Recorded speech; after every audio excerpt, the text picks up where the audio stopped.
တပိုက်ထပ်ပြီးပွားမသုံးအောင်ကျွန်တော်ဒီ share ကိုပိတ်မှာအဲ့နီလမ်းပေါ့နော်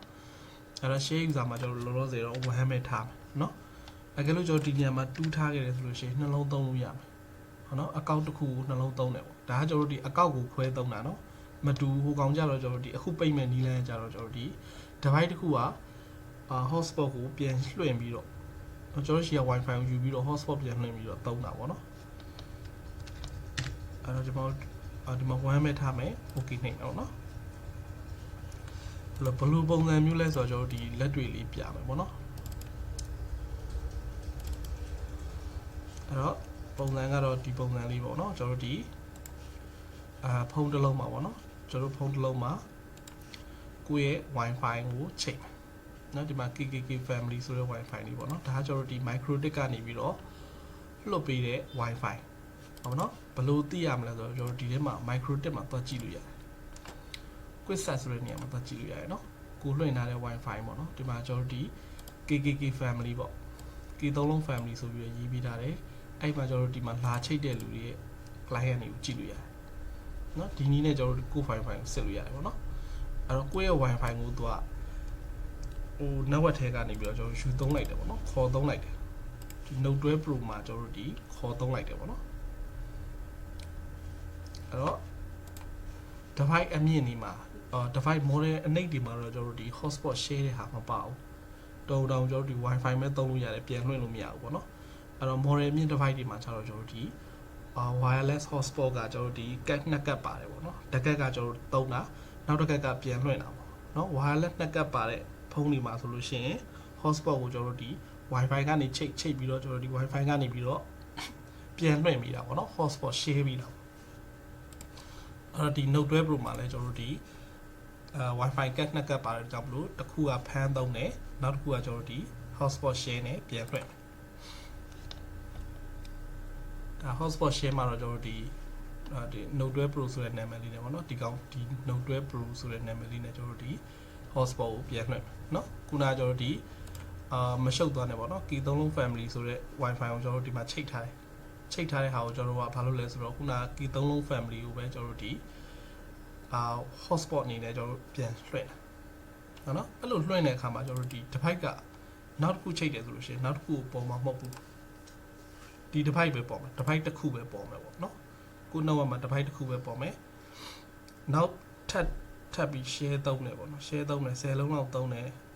ကြိုက်တဲ့လောက်အလုံး20လောက်ချိတ်တယ်ဒီ device ကနေပြီးတော့အလုံး20လောက်ပြန်ပွားတယ်ဆိုလို့ရှိရင်ဒီမှာလာပေါ်မှာမဟုတ်ဘူးအဲ့တော့ကျွန်တော်တို့စိတ်ထဲမှာကျွန်တော်တို့ဒီ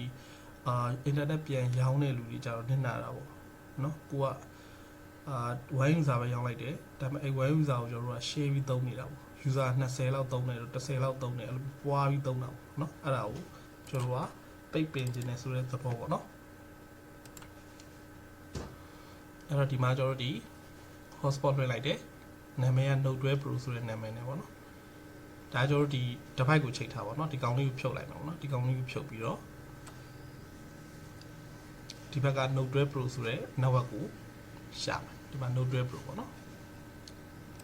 ဒီ Note 12 Pro ဒီကျွန်တော်တို့ဒီဖုန်းကနေ hotspot ပြန် share တာလားနော်အဲ့လို hotspot share တဲ့ဟာတွေကိုကျွန်တော်တို့ပိတ်တဲ့နည်းကိုနောက်ပိုင်းပြောပြပေးမယ်နော်ဒါဆိုလို့ရှိရင်ကျွန်တော်တို့ hotspot share လိုက်တယ်ဆက်စချင်းမှာကျွန်တော်တို့ဒီမှာ no internet ဆိုပြီးပြတယ်ခဏနေတော့ကျွန်တော်တို့ connect ဖြစ်သွားတယ်ဒါဆိုလို့ရှိရင် internet ရသွားပြီနော်အဲ့ internet ရသွားပြီဆိုတော့ internet ရမရအောင်ကျွန်တော်တို့က speed တက်နဲ့တစ်ချက်စစ်ကြည့်မယ်ပေါ့နော်ဒီမှာလည်းကျွန်တော်တို့ဒီ Note 12 Pro ဆိုပြီးလာချိန်တာဟုတ်နော်ဒီ Note 12 Pro ဆို hotspot ကိုကျွန်တော်တို့ဒီမှာလာချိန်လိုက်တာအဲ့အဓိပ္ပာယ်ကကျွန်တော်တို့ဒီဖုန်းတစ်လုံးက internet ကျွန်တော်တို့ network ထဲက internet တစ်လုံးသုံးတယ်အဲ့ internet ကနေမှတစ်ဆယ်ကျွန်တော်တို့ဒီအဲ့ device ကတစ်ဆယ် hotspot ကိုပြန်လွှင့်တယ်လွှင့်တဲ့ hotspot ကိုကျွန်တော်တို့ကတခြား device နဲ့ဖမ်းပြီးတော့သုံးတယ်ပေါ့အဲ့လိုမျိုးဖမ်းသုံးလို့မရအောင်လုပ်လို့ရတဲ့နည်းပေါ့ဟုတ်မလားတချို့ device တွေကတော့ကျွန်တော်တို့ဒီ model မြင့် device တွေကတော့သုံးလို့ရနေလိမ့်မယ်ပေါ့နော်ဒီနည်းကိုသုံးလို့ရနေမယ်ဒါပေမဲ့အများစုကတော့လက်ရှိသုံးနေတာပေါ့နော်အပြင်မှာသုံးနေတာကျွန်တော် hotspot ကို share ပိတ်ချင်တယ်ဆိုလို့ရှိရင်ဒီနည်းကိုပဲသုံးမယ်ပေါ့နော်အဲ့တော့ကျွန်တော်တို့ဒီ speed tag ကလေးစမ်းပြမယ်ပေါ့နော် speed tag က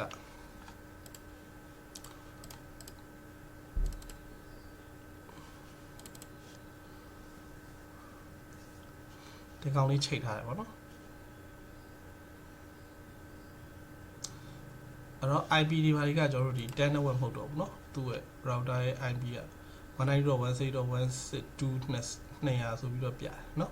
ဒါ IP ကချိန်သွားပြီပေါ့เนาะ IP ဘာလို့ချိန်လဲဆိုတော့ကျွန်တော်ဒီ10 network မှာမဟုတ်တော့ဘူးကျွန်တော်တို့ဒီ microtik ကသုံးနေတာက10 network ကိုသုံးတာเนาะဒီမှာ10 network နဲ့ကျွန်တော်တို့ဒီသွားနေတာဒါပဲကျွန်တော်တို့ကဖုန်းတစ်လုံးခံပြီးတော့အဲ့ဖုန်းကနေကျွန်တော်တို့တွင်မယ်ဆိုလို့ရှိရင်အဲ့ IP က10 network မဟုတ်တော့ဘဲနဲ့တခြား IP နဲ့ share တစ်ပိုက်မှာသွားကြမှာเนาะ share တစ်ပိုက်သုံးတဲ့ IP ကဒီလိုဖြစ်သွားမှာ 192.168.2.200 နဲ့သွားတယ်ပေါ့နော် 162.200 နဲ့သွားတယ်အဲ့တော့ speed အနေနဲ့စစ်ကြည့်မယ်ပေါ့နော် speed အနေနဲ့စစ်ကြည့်မယ်ဆိုလို့ရှိရင်လည်း internet ရလားမရလားပေါ့နော်တစ်ချက်ဆန်းကြည့်မယ်